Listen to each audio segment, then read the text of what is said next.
할렐루야, 좋은 아침입니다. 오늘 계시 말씀 통해서 하나님께서 주시는 놀라운 은혜와 평강이 넘치기를 주님의 이름으로 축복합니다. 자, 오늘은 요한계시록 12장 1절로부터 6절 교회 시대의 목적이라는 제목을 가지고 오늘 은혜를 나누고자 합니다. 단락 구분을 해보면 1절부터 2절은 해산하는 여인, 3절과 4절은 붉은 용의 묘사, 5절은 예수님의 사역, 6절은 교회 시대. 이렇게 제가 단락을 나누고 제목을 붙여보았습니다. 자, 우리가 요한계시록에 큰 4개의 기둥이 있다고 제가 서론 시간부터 말씀드렸습니다.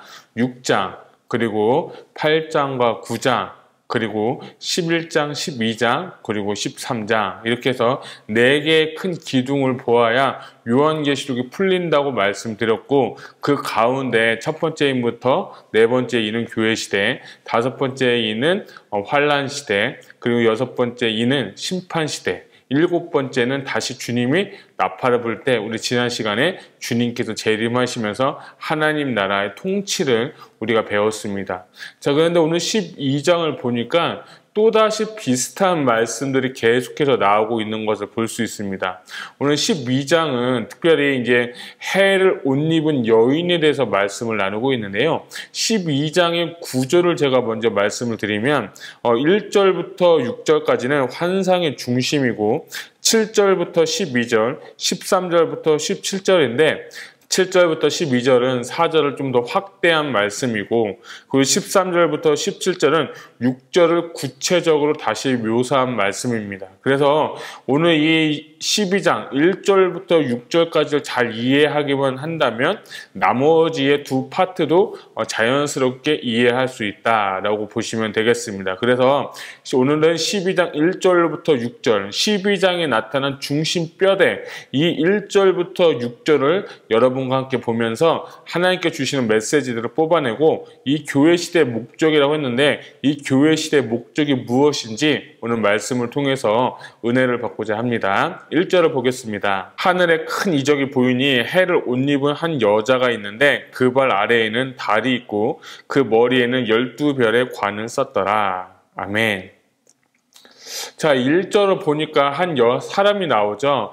해를 옷 입은 여인인데 그 사람의 묘사가 그 발 아래는 달이 있고 머리에는 12별의 관을 썼더라 라고 하면서 이 여인을 묘사하고 있어요. 그런데 여기서 해와 달은 무엇을 상징하는지는 잘 모르겠어요. 그런데 우리가 창세기를 보게 되면 요셉이 꿈을 꾸잖아요. 어렸을 때 37장에 꿈을 꾸는데 해와 달과 12별이 그에게 경배하더라 라고 하면서 이 해와 달이 그때 나오면서 경배하는 거, 요셉의 꿈을 꾸었고 이런 묘사가 있는데 해와 달, 부모님들로 다 절을 한 것처럼 어떤 그런 것과 연관이 되지 않았나 그렇게 싶습니다. 그런데 참 중요한 건 이 12별은 여러분 12 하면 생각나는 게 뭐냐면 12지파, 12사도 이렇게 생각나지 않습니까? 그래서 1절에 나타난 여자는 이스라엘을 상징하게 되는 것입니다. 그러니까 이스라엘이 해를 옷 입고 그 발에는 달이 있고 머리에는 12별의 관을 썼는데 이 여인을 묘사하고 있는 것입니다. 그래서 이 여인은 이스라엘을 의미한다 이렇게 보시면 되겠습니다. 그런데 그 이스라엘이 하는 게 뭐냐면 2절에 보니까 이 여자가 아이를 베어 해산하게 되매 아파서 애를 쓰며 부르짖더라. 아멘. 그러니까 여자가 해산하는데 이스라엘의 해산의 고통을 2절에서 계속해서 나타내고 있습니다. 이 여인의 목적, 이스라엘의 목적이 무엇이냐면 한 아이를 임신해서 낳는데 그가 엄청난 해산의 고통을 느끼게 되었다는 겁니다. 이것을 성경에도 보게 되면 또는 역사적으로 보게 되면 이스라엘은 엄청난 어려움과 환난과 핍박이 있었다는 거예요. 예수님을 낳을 때까지, 예수님을 탄생할 때까지 어려움이 있었는데, 여러분 대표적인 말씀 중에 창세기에 보면 35장인가에 보게 되면 여러분 유다의 이 사건을 알게 될 것입니다. 유다에게 세 아들이 있었고 며느리가 있었는데 그 며느리가 첫째 아들과 결혼했는데 첫째 아들이 죽어서 둘째 아들을 이렇게 맞이했는데 둘째 아들도 이 형수를 탐탁치 않아서 동침하지 않고 그래서 이 두 번째 아들도 죽게 되었어요. 자, 그래서 마지막 아들을 줘야 되는데 이 유다가 이 셋째 아들까지 주면 죽어버릴까봐 주지 않았어요. 그러니까 이 다말이 이제 변한 거예요. 뭘 변하면 기생으로 변해서 자기 시아버지 유다와 함께 동침을 하게 됩니다. 그래서 동침을 하게 되면서 아들을 낳게 되는 그 사건들. 이 사건이 창세기에 그냥 떡하니 나와 있는데 이것이 오늘 말씀과 연관이 되는 건 뭐냐면 그때 만약에 이 다말이 유다로부터 아들을 낳지 않았다면 예수 그리스도의 계보가 끊어지게 되는 겁니다. 유다 지파의 사자. 유다로부터 예수 그리스도가 탄생이 되는데 그런데 만약에 유다가 그 며느리와 동침하지 않았다면 예수 그리스도의 계보가 끊어지게 되는 거예요. 하나님은 이렇게 창조하셨고 사단은 이렇게 사람의 마음 가운데 있으면서 계속해서 예수 그리스도가 탄생하지 못하도록 막았습니다. 신약시대 와서도 보게 되면 신약 요셉과 마리아 어떻습니까? 예수님을 태어날 그 당시에 애굽 왕 이스라엘 그 왕이 소정 명령을 일으켜서 남자 아이들은 다 죽여버리라고 했잖아요. 그렇죠? 자, 그런 것처럼 볼 때 이 사단은 괴계를 가지고 예수 그리스도가 탄생할 것에 대해서 엄청난 시험과 환난과 어려움을 주는데 2절에 보니까 해산하게 됨에 아파서 애를 쓰며 부르짖더라. 그러니까 여러분 해산하신 여인의 고통을 아시지만 영적인 이스라엘, 이 이스라엘이 예수 그리스도를 낳기 위해서는 엄청 아파서 부르짖는 그 소리가 2절에 나와 있습니다. 왜냐? 예수 그리스도가 이 땅에 오게 되면 예수님이 정말 죽으시고 부활하시기 때문에 그리고 사탄이 멸망을 당할 것을 알고 어떻게든 그것을 막기 위해서 정말 애쓰고 몸부림쳤지만 예수님이 탄생하셨어요. 자, 반면에 이제 3절부터는 또 다른 묘사가 나오게 되죠. 하늘에 또 다른 이적이 보이니 보라 한 붉은 용이 있어 머리가 7이요 뿔이 10이라 그 여러 머리에 7 왕관이 있는데 아멘. 3절을 보게 되면 또 다른 이적이 있는데 누가 나옵니까? 붉은 용이 나오죠. 이 붉은 용, 여러분 용하면 뭐가 생각나죠? 사단이 생각나죠.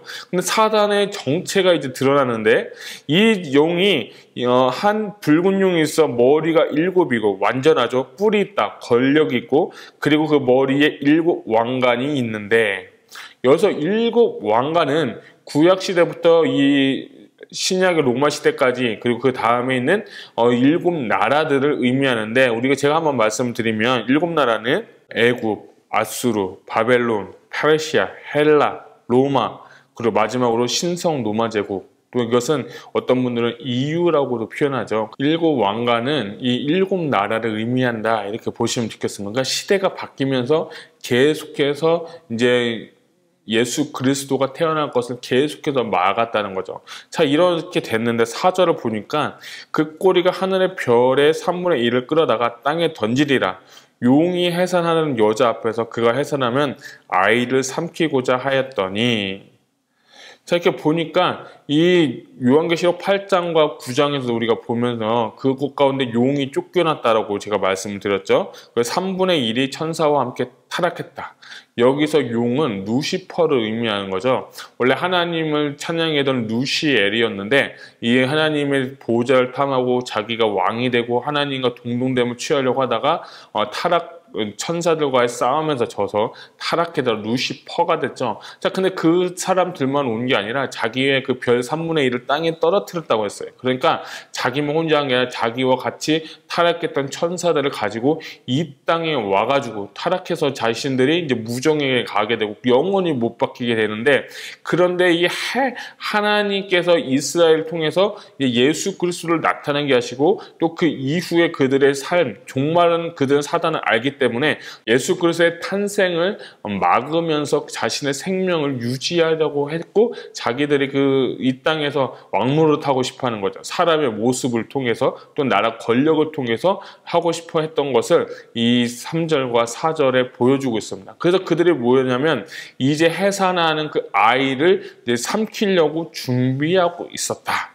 이것을 여러분 보시면 좋겠습니다. 그러니까 사단의 역사는 예수 그리스도를 못 믿게 하고 또 예수님이 오는 것을 막으려고 했지만, 그러나 주님은 하나님이 그 계획을 막으시고 하나님 예수 그리스도를 낫게 하시고 십자가 달려 죽으시고 부활하시고 승천하시면서 사단의 모든 괴계들, 사단의 모든 계략들은 철저하게 다 파괴되었다는 것을 여러분 꼭 기억하시기를 주님의 이름으로 축복합니다. 그래서 이것을 통해서 우리가 볼 때 우리에게 왜 선이 있고 우리에게 왜 악이 있는가? 하나님은 선하시고 하나님은 좋으신 분이라고 하는데 왜 내 삶 가운데는 이렇게 어려움과 악이 있을까? 이것을 여러분 많이 생각하잖아요. 그것은 단지 하나님께서 잠시 사탄의 그 세력을 허락하신 거예요. 그리고 그 하나님께서 우리 믿는 우리가 믿음을 가지고 영적 싸움에서 이겨서 그 승리하기를 주님은 원하시고, 우리가 자발적으로 믿음을 가지고 주님을 구하면서 경배하고 찬양하면서 영적 싸움에서 이기기를 원하신다는 겁니다. 그래서 여러분들이 오늘 주시는 계시적인 말씀은 다른 것도 있지만 우리 교회 시대의 목적은 무엇입니까? 영적 전쟁에서 승리하게 하는 것입니다. 영적 전쟁에서 이겨야 됩니다. 하나님의 권능, 성령의 능력으로, 성령의 부으심으로, 기름 부으심으로 사단과 싸워서 이길 수 있는 그 능력으로 하나님께서 이 땅에서 힘있게 살기를 원하신다는 거예요.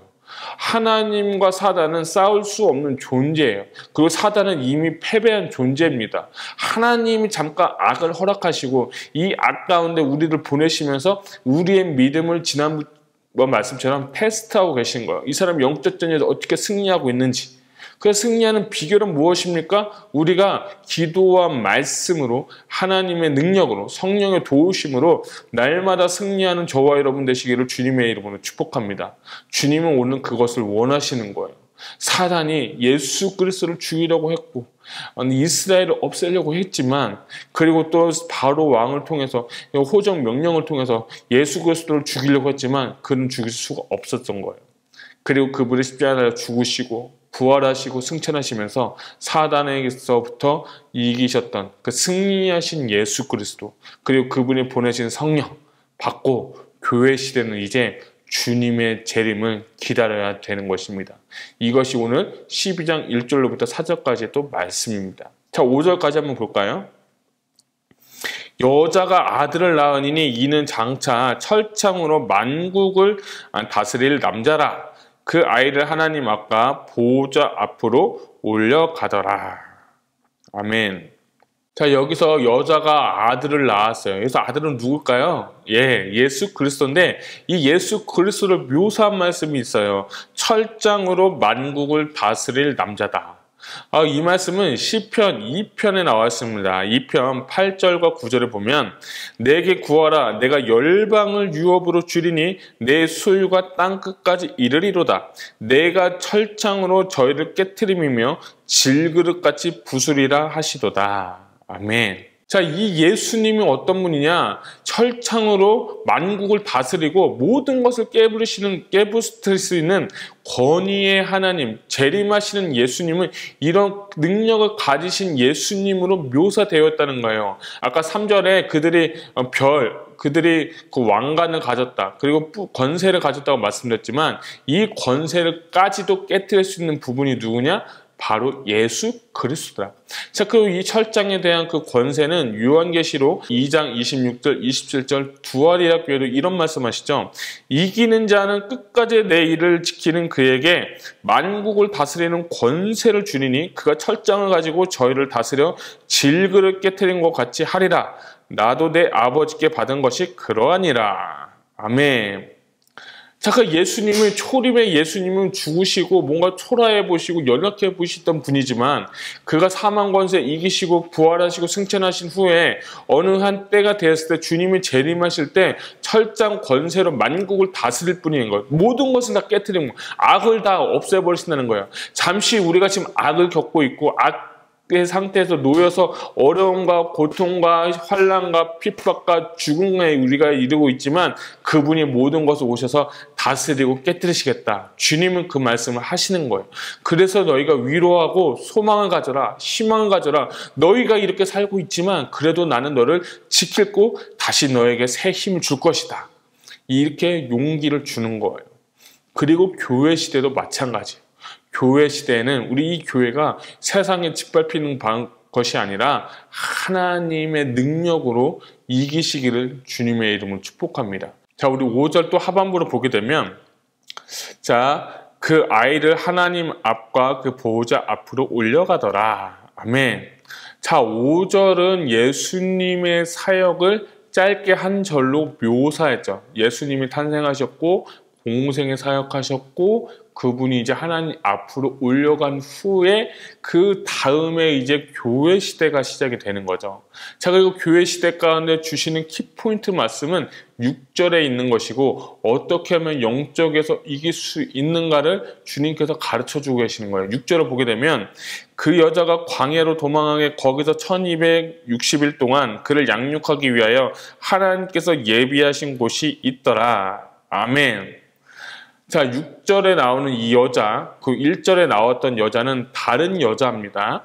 자, 1절부터 나온 여자는 이스라엘이라고 말씀을 드렸죠. 자, 이스라엘의 목적이 뭐예요? 예수 그리스도를 낫게 하는 것이고, 예수 그리스도를 통하여서 교회가 이제 탄생했으니까, 이제 6절의 그 여자는 이스라엘에서 무엇으로 바뀌냐?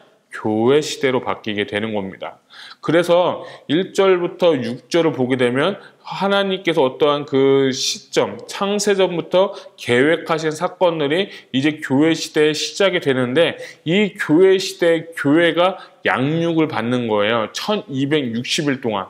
어디에서 받습니까? 광야에서 훈련을 받는 것입니다.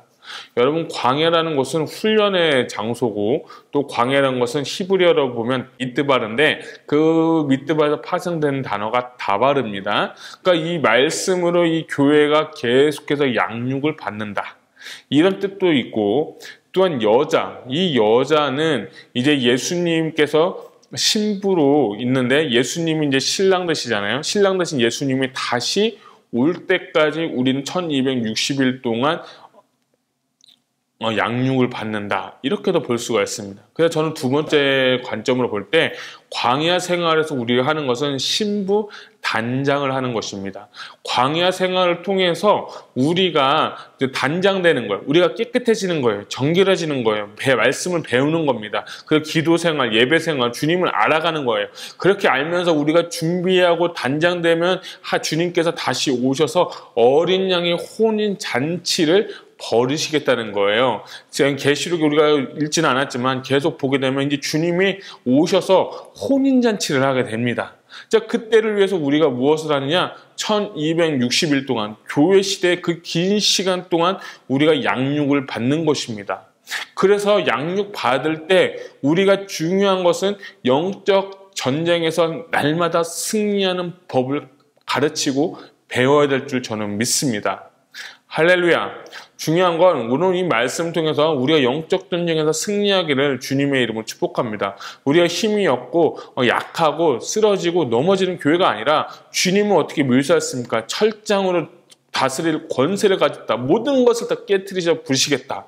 이 권세를 우리 교회에게 주셨다는 거예요. 우리 교회의 목적은 어둠의 영역을 물리치고 예수 믿지 않는 자들에게 복음을 전파해서 하나님 나라로, 하나님의 통치 영역으로 데리고 오는 것입니다. 이것이 교회의 사명이고 본질인 것입니다.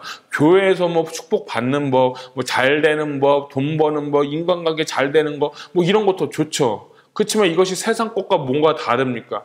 교회의 본질, 교회의 목적이 무엇입니까? 영적 전쟁에서 승리하여서 죽어가는 영혼들을 끄집어내는 것이고, 주님 오심을, 재림을 기다리고 신부가 되어서 단장하는 것입니다. 이것을 주님이 원하고 계신다는 겁니다.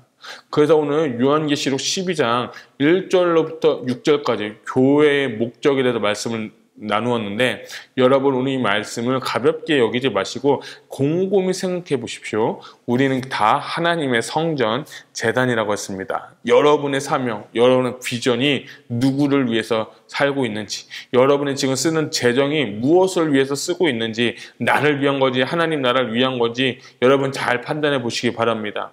우리는 세상 사람들이 아닙니다. 하나님의 가치관을 가지고 이 땅에서 살아가고 영적 싸움을 이겨낼 수 있는 그런 사람이 되어야 됩니다. 사랑하는 성도 여러분, 오늘도 이 말씀을 가볍게 보지 마시고 오늘도 말씀으로 승리하고 영적 전쟁에서 이길 수 있는 저와 여러분 되시기를 주님의 이름으로 축복합니다.